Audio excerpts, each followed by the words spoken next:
un lindo pasaje de la visita de Pablo en Atenas. Como te decía, yo quiero animarte a que pensemos juntos cómo compartir el Evangelio en este tiempo, en una gran ciudad con tanta variedad. Y lo primero que quiero llamar tu atención es cómo Pablo valora la realidad espiritual. Dice el versículo 16: mientras Pablo los esperaba en Atenas, su espíritu se enardeció al ver que la ciudad estaba entregada a la idolatría. ¿Sabes? Muchas veces vos y yo cometemos el error de ser ignorantes de lo que está pasando espiritualmente y recorremos la vida solamente con lo que ven nuestros sentidos naturales. Si yo tuviera la oportunidad de ir a Atenas, probablemente los detalles y mirando dónde se juntaba la gente y qué hacían y cuáles.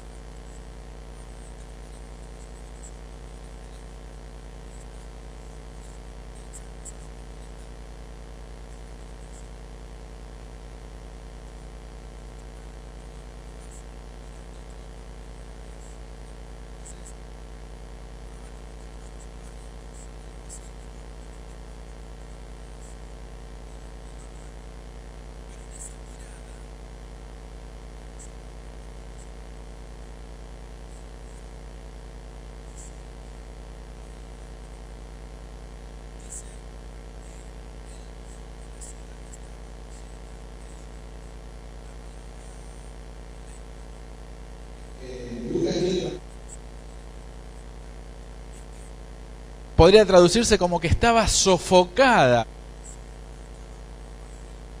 de los ídolos, que estaba como que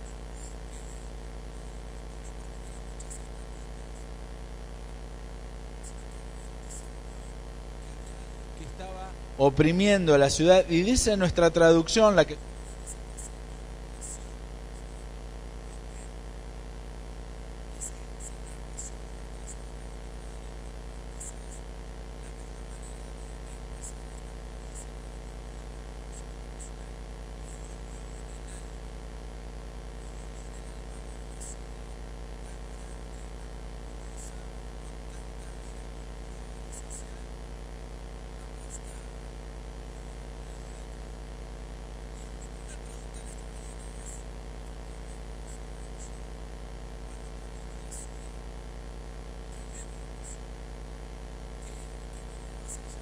cosas obvias, ¿sí? ¿Qué es lo que pensamos?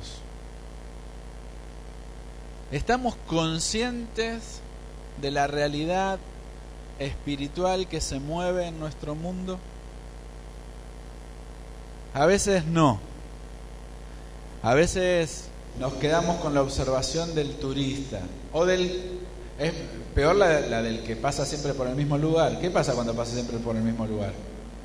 No ves nada, porque ya sabes cómo es. Y por ahí decís, mirá, pues pintaron.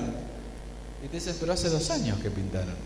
Pero claro, uno pasa y no mira, ¿sí? Salvo que sea, no sé, te pusieron algo justo en el medio del camino, uno pasa sin ver. Me contaba un amigo que conoce de cerca al evangelista Carlos Anacondia, que tuvo la oportunidad de viajar con él en el auto, y en un momento lo ve que se puso a llorar. Y dice, ¿qué te pasa, Carlos? Es que mirá, la gente se está perdiendo. Yo te confieso, yo no tengo esa sensibilidad. En un libro de Tony Campolo, él cuenta de una vez que bajo la lluvia había viajado a la ciudad porque había una campaña con Billy Graham y sale de noche y está en el auto y ve bajo la lluvia un hombre sentado en la plaza en un monumento que está con la cabeza agacha como llorando y sintió que tenía que parar a ver qué le pasaba, y cuando se acerca se encuentra con Billy Graham, que estaba orando, llorando por la ciudad, solo, sin nadie. ¿Qué vemos vos y yo cuando vemos la ciudad? ¿Qué nos produce eso? ¿Nos quedamos solamente con descalificar a las personas que no son como nosotros? ¿Miramos los bienes materiales disponibles? Yo te invito a que podamos aprender de Pablo y mirar más allá. Y no solo ver sino tener el corazón de Dios.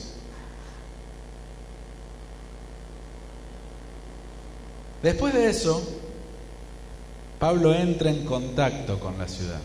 Dice el versículo 17, por eso en la sinagoga, es decir, como consecuencia de lo que había visto y lo que le había pasado emocionalmente, espiritualmente, por eso en la sinagoga discutía con los judíos y con hombres piadosos, y también con todos los que a diario acudían a la plaza.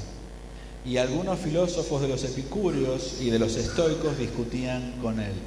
Fíjate que Pablo no se queda solamente diciendo la ciudad está perdida, son todos idólatras, hay demonios por todos lados, no se puede hacer nada, cuánto me duele, han despreciado al Señor. No se queda ahí, ¿qué hace? Va y habla. Y dice que va a 3 lugares. Va a la sinagoga. La sinagoga iba siempre primero, pero la sinagoga estaba abierta los sábados.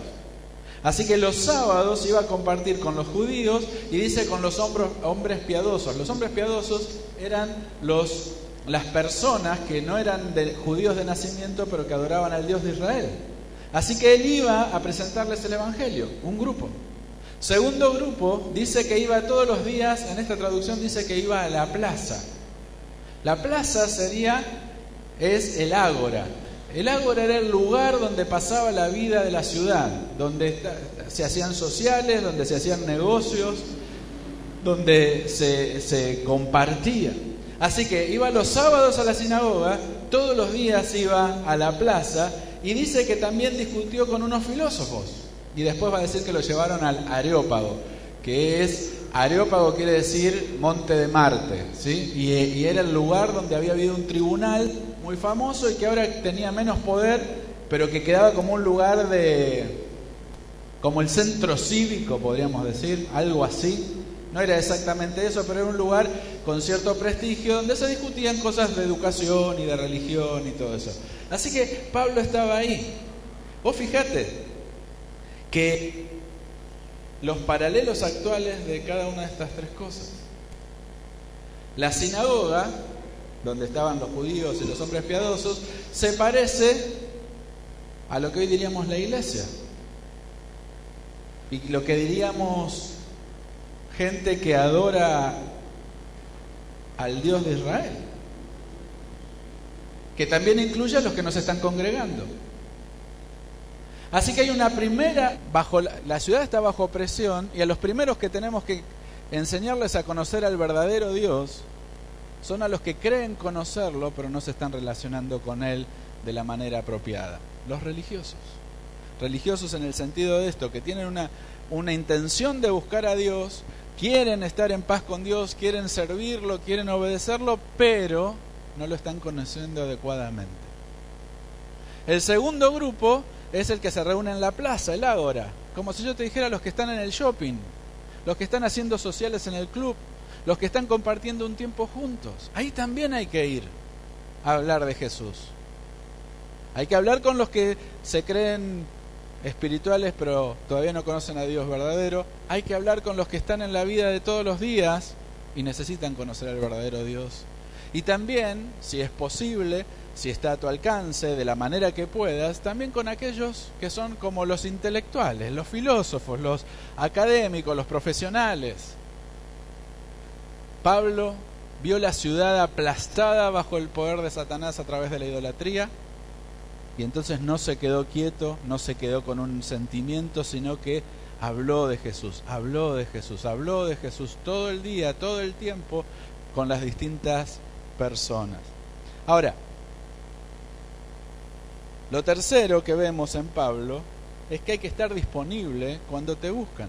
Dice el versículo 18 que algunos filósofos de los epicúreos y de los estoicos discutían con él. Unos preguntaban de qué habla este parlanchín y otros decían, es alguien que habla de dioses extranjeros, y es que les hablaba del Evangelio de Jesús y de la resurrección. Entonces lo tomaron, lo llevaron al Areópago y ahí empieza a charlar. Hay que estar disponible cuando la gente nos busca. Ahora, por alguna razón, Lucas no nos cuenta cómo fue la charla en la sinagoga.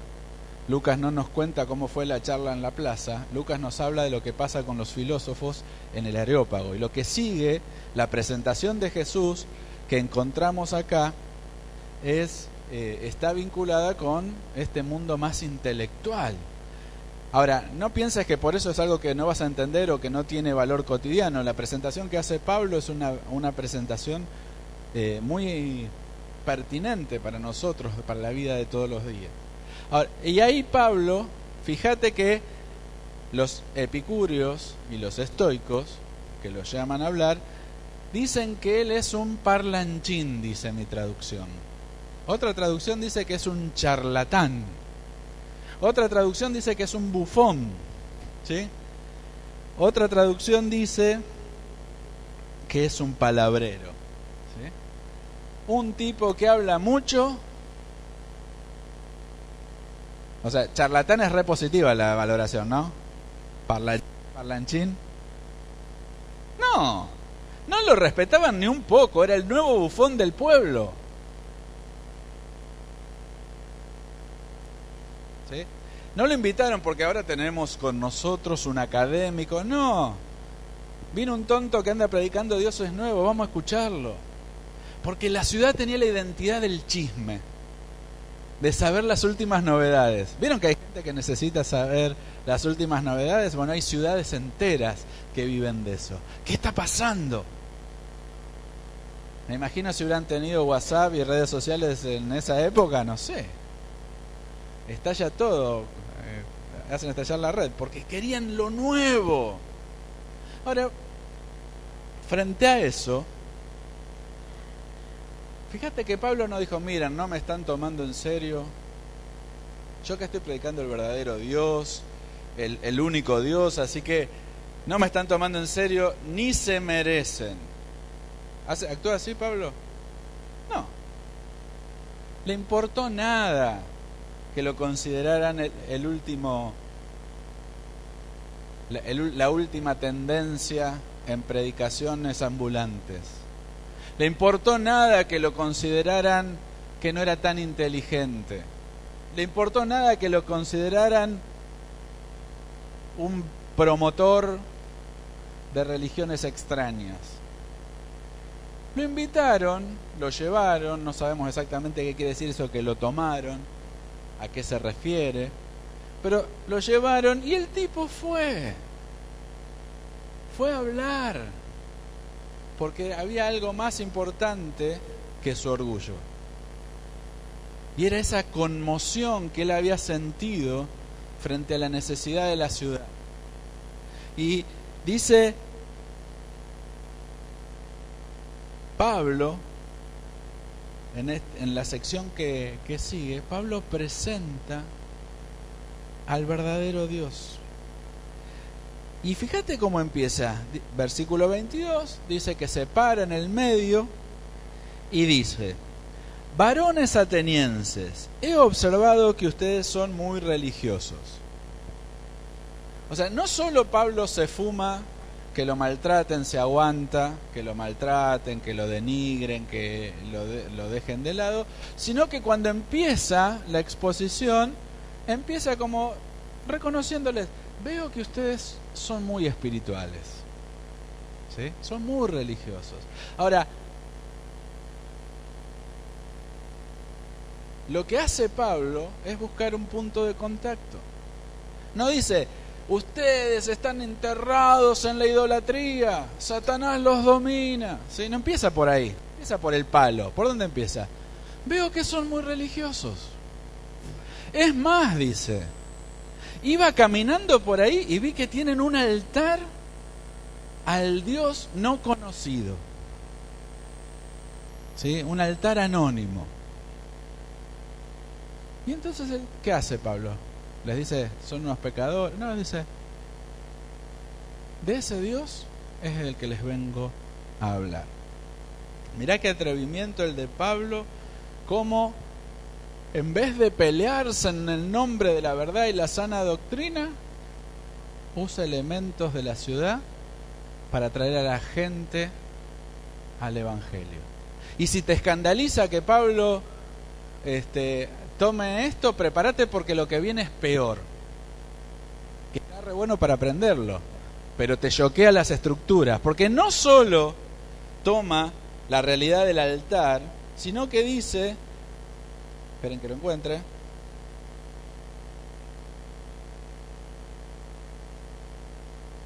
dice el versículo 24,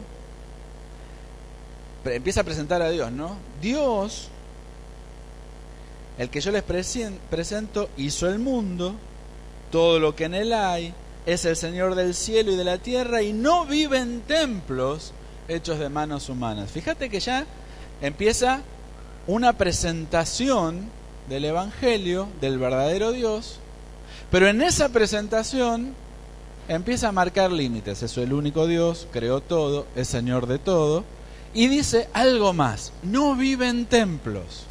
Mirá que en la ciudad había templos. Bueno, dice, este Dios, el verdadero Dios, no vive en templos.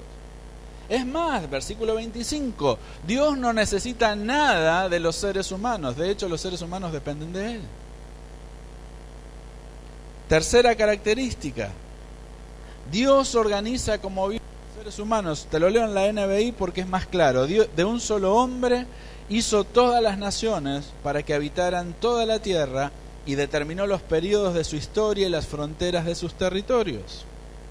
Así que es Dios creador, es Señor de todo, no necesita un templo, no necesita que lo sirvamos, y es más, Él fijó la ubicación de la humanidad y los periodos de historia de las naciones. Dice el versículo 27, dice que Él preparó las cosas, prefijó los tiempos a fin de que busquen a Dios y puedan encontrarlo, aunque sea a tientas. Así que es un Dios que quiere ser encontrado. Quiere que lo busquemos, pero porque lo vamos a encontrar, porque Él no está lejos de cada uno de nosotros. Y acá viene lo que te decía que se pone peor. Dice, porque en Él vivimos y nos movemos y somos. Eso es una cita de un poeta griego, Epiménides de Knossos, ¿sí? Cretense el hombre, que en el siglo VI a.C. vivió, dice, y él escribió esta frase, así que era como si hubiera tomado una canción popular de alguien que no era cristiano para presentar a Dios. Y dice, 27 también, 28, en Él vivimos y nos movemos y somos. Y agrega, ya algunos poetas entre ustedes lo han dicho, porque somos linaje suyo. Eso lo dijo un poeta que se llamaba Arato, como Arata la estación, pero con O al final, ¿sí? Siglo III antes de Cristo. Tampoco creyente. Es más, cuando él dice que somos linaje suyo, está hablando de Zeus.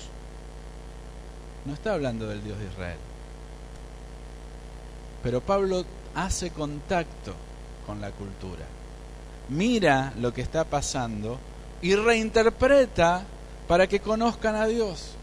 Y en esa reinterpretación hace el puente con el altar al Dios no conocido, pero después va diciéndoles el verdadero Dios es un Dios que no habita en templos, que no necesita que lo sirvan, que es Señor de todo, que es el que sostiene al ser humano.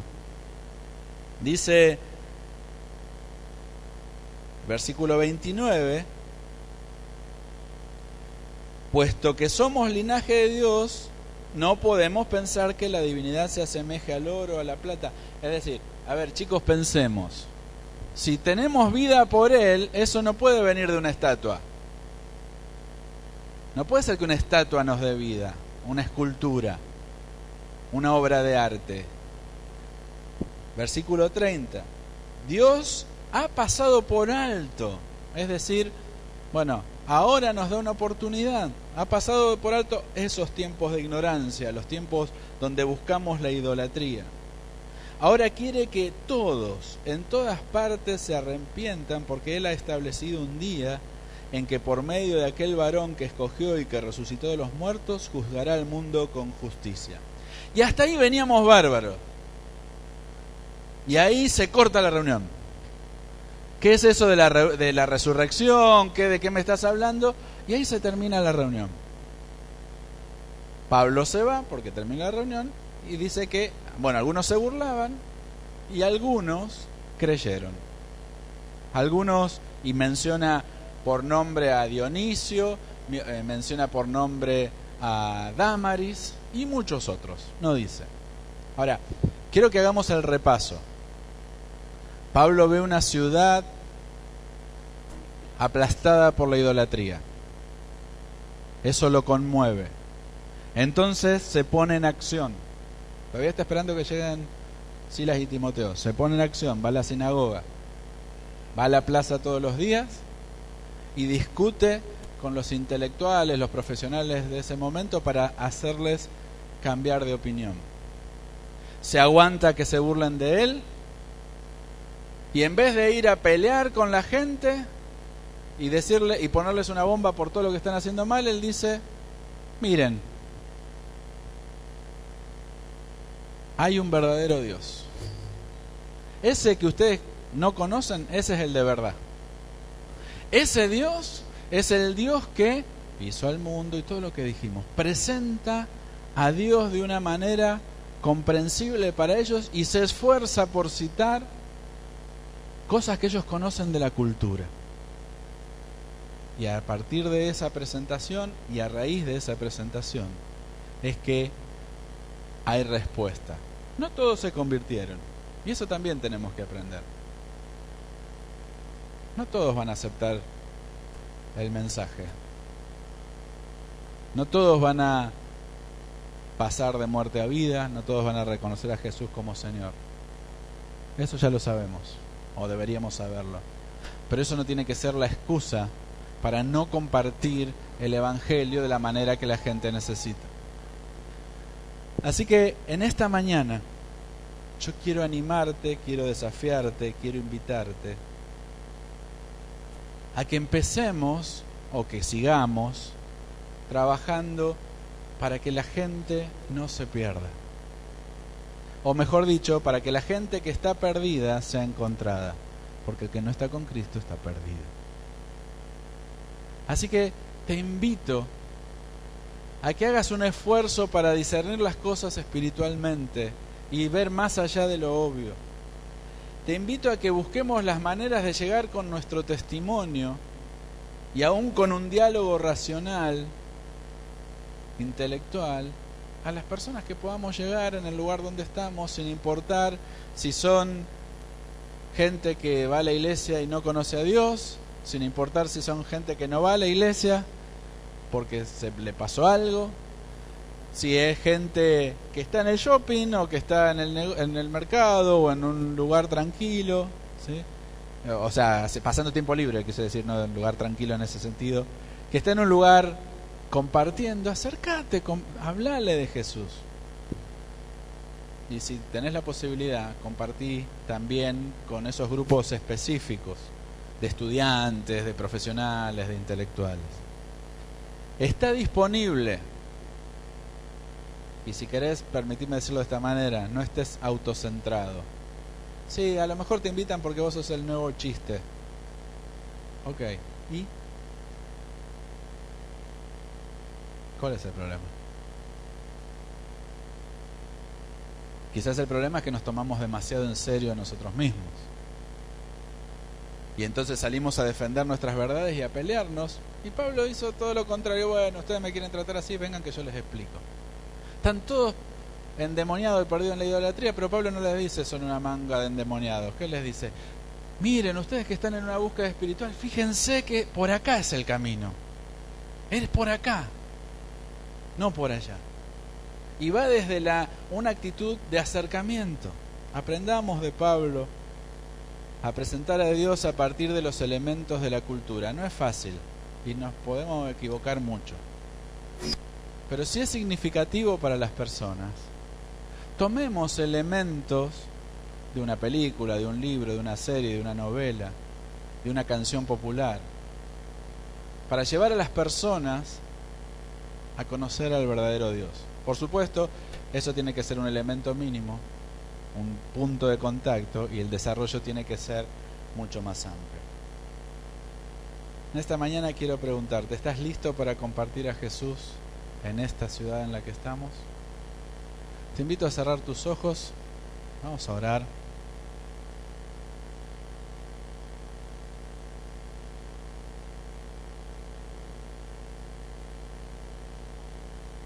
¿Cómo le vas a responder a esta palabra?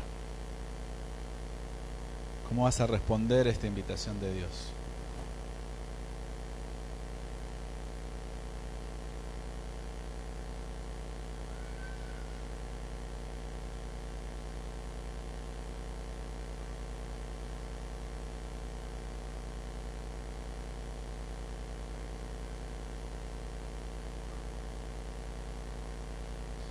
¿Cuáles son las estrategias que Dios te da para compartir? ¿Cuál es el llamado? ¿Cuál es tu identidad?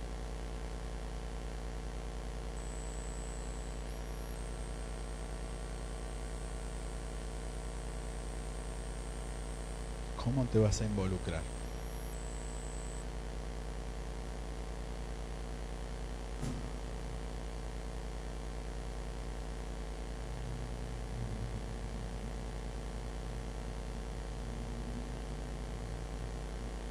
Quizás, como cantábamos, tenés que pedirle a Dios que abra tus ojos espirituales para ver las cosas como son y no quedarte en las apariencias.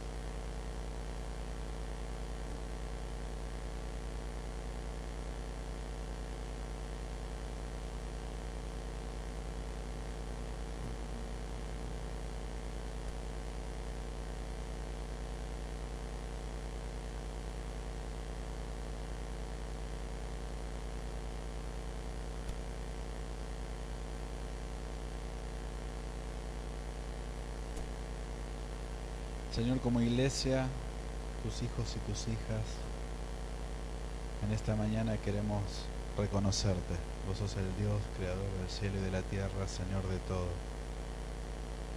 Sos nuestro Dios, sos nuestro papá.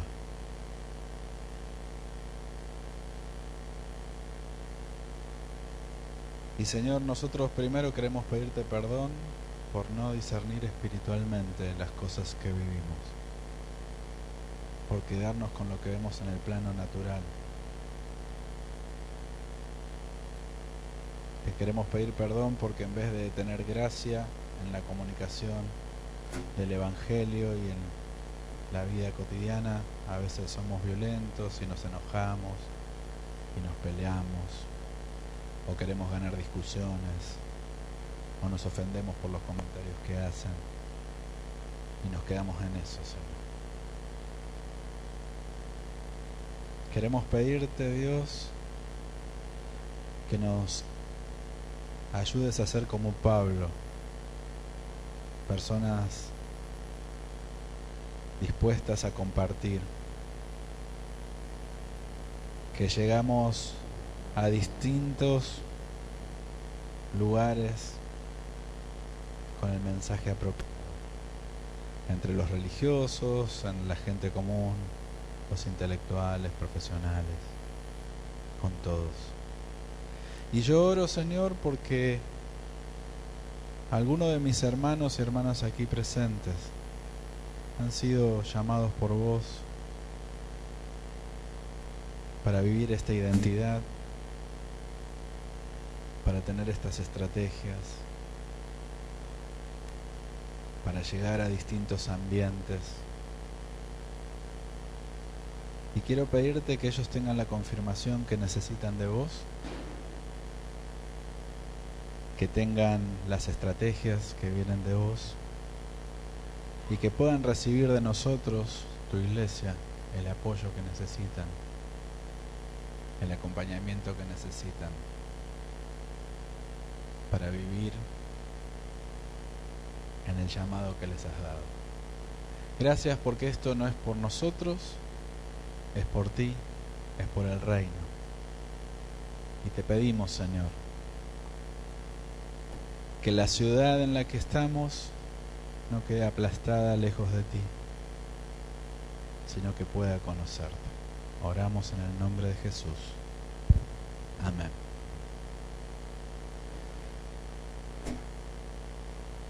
Y vamos a participar ahora de la cena del Señor, de la mesa del Señor.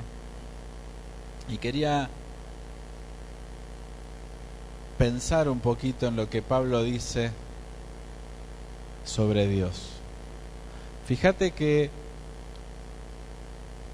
cuando Pablo nos enseña sobre la mesa del Señor, nos dice que tenemos que cada vez que participamos de este acto, recordamos la muerte del Señor, que nos da vida, que nos dio vida abundante, que nos perdonó el pecado, y también anunciamos que Él va a venir.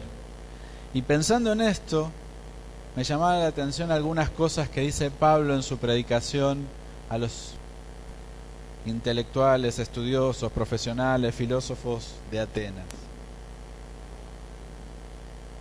Y me impactan algunas cosas. Primero, que Dios no habita en un templo hecho por manos humanas. ¿Sabes? Hay un nuevo templo. ¿Cuál es ese templo? Nuestra vida, cada uno de nosotros. Y ¿sabes? Esto es posible por la muerte y resurrección de Jesús.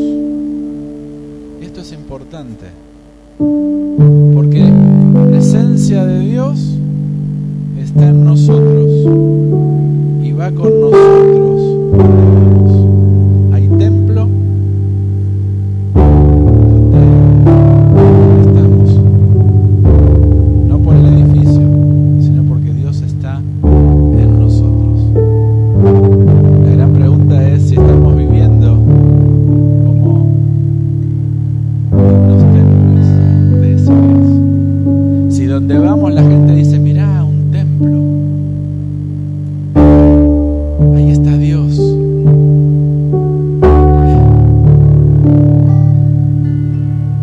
Dice Pablo también que Dios nos tiene paciencia y que es tiempo de dejar el pasado y la ignorancia y arrepentirnos. ¿Arrepentirnos de qué? De la idolatría. Arrepentirnos de los ídolos que nos hemos construido.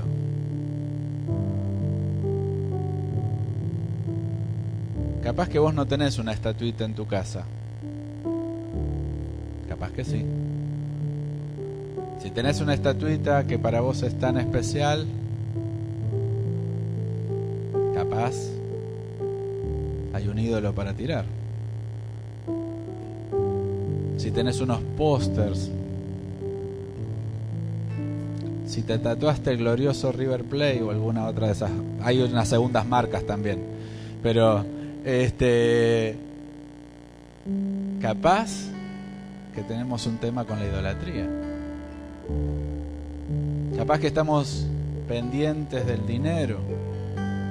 Y yo sé que todos necesitamos dinero para vivir, no te estoy diciendo que vivimos del aire, ya sé que no es así. Pero una cosa es confiar en Dios para la provisión cotidiana y otra cosa es que Mamón, el dinero, sea nuestro Dios y gobierne todas nuestras decisiones. Quizás es una persona la que está gobernándote, porque los ídolos nos hacen esclavos. Y ahora que vamos a recordar en la mesa del Señor, vamos a recordar la muerte y resurrección de Jesús. ¿Por qué no aprovechamos para sacarnos el peso de esos ídolos que todavía tenemos? ¿Cuál es tu ídolo? ¿Tu inteligencia? ¿Tu capacidad de servir? ¿Tu capacidad de trabajo? ¿Tu juventud? ¿Tu aspecto físico? ¿Tu salud? ¿Cuál es tu ídolo? Y en esta mañana yo te invito que al participar de la mesa del Señor te deshagas de él, porque todos esos ídolos son falsos, no te gobiernan bien, no te traen libertad. Pablo dice que Dios nos tiene paciencia para que nos arrepintamos. Si vos nunca le rendiste tu vida a Jesús, hoy te invito a que lo hagas. Es cuestión de decir, sí Señor, te acepto en mi vida, me rindo, me arrepiento. Y si vos sos un cristiano, capaz que es tiempo de presentarte de nuevo en el altar y decirle, sí Señor, aquí estoy. Porque, ¿sabes? El problema de la idolatría no es de esos paganos que andan por allá. Lo tenemos vos y yo. Con las cosas más simples y más cotidianas, que empiezan a dominar nuestras decisiones. Y en esta mañana, al venir a la mesa del Señor, yo quiero invitarte a que vuelvas a presentarte ante Él. Que podamos decir, como Pablo en Gálatas, con Cristo estoy juntamente crucificado. Y ya no vivo yo, mas vive Cristo en mí. Y lo que ahora vivo en la carne, lo vivo en la fe del Hijo de Dios, el cual me amó y se entregó a sí mismo por mí. Todos los que van a participar de la mesa del Señor, que están bautizados, los invito a ponerse de pie.